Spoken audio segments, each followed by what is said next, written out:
ये मैं जितेंद्र गोयल, सदस्य जिला पंचायत इंदारा मऊ। मैं अपने क्षेत्रवासियों से निवेदन करता हूं कि आजकल साधु के बेस में, भैंस बकरी के बेस खरीदने के बेस में लोग आपके बीच आ रहे हैं। जैसे कुछ साधु के रूप में आ रहे हैं जो आपको आकर के तमाम नाड़ी के रूप में, चाहे आपकी चेहरा देख कर के क्या आप बहुत बीमार लग रहे हैं, आइए आपको हम एक बढ़िया उपाय बताते हैं कैसे आपकी बीमारी तुरंत भाग जाएगी। जैसे वो ये भी कर रहे हैं कि जैसे आप कि कहते हैं कि आप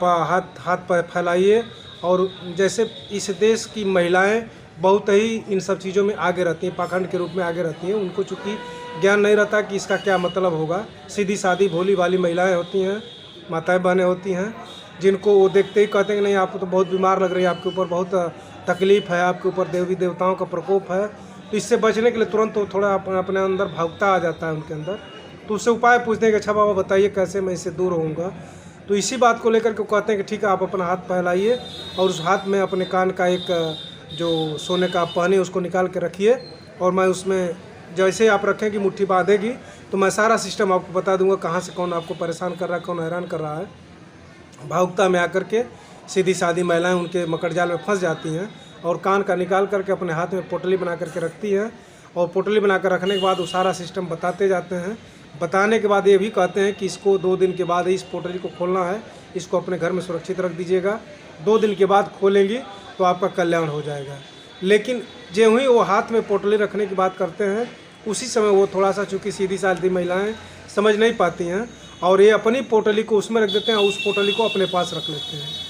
और ये तब खुलासा हो पाता है अगर कोई तुरंत पोटली को खोल देता है तो तुरंत पकड़ जाता है, अगर नहीं खोलता है तो 2 दिन 3 दिन के बाद तब वो स्थिति भयानक देखने को मिलती है। जैसे अभी आपके बगल में इटोरा डोरीपुर में भी देखने को मिला, और इस तरह के तमाम जगहों पर मिलने को मिला कि सामान पूरा का पूरा ले करके चले गए लोग और पोटली उनके पास रह गई। तो इससे मैं आगाह करता हूँ कि आपके क्षेत्र में जो भी इस तरह से साधु बाबा दिखाई देते हैं, नाड़ी के रूप में, चाहे जड़फुकवा के रूप में, या जिस रूप में आपके बीच जाते हैं और आपसे कहते हैं कि नहीं आप आइए, हम आपकी बीमारी दूर कर देते हैं, आपको सारे रोग से मुक्ति का मैं रास्ता बताऊंगा, तो उनसे सावधान रहें, उनसे बिल्कुल बहुत दूरी बना करके रखें। और इतना ही नहीं, मैं ये भी कहूँगा कि आपके पास मोबाइल है उसे 102 नंबर डाल कर दीजिए, 100 नंबर डाल करके तुरंत पुलिस को बुलाइए कि इस तरह का व्यक्ति हमारे पास आया, हमारे गाँव में आया है, जो लोगों को बहकाने का काम कर रहा है, ताकि जो कानून की व्यवस्था है, संवैधानिक व्यवस्था है, उसके तहत उससे निपटा जाए। और यही मैं आप सबसे निवेदन अपील करूंगा कि ऐसे लोगों से बचने का प्रयास करें।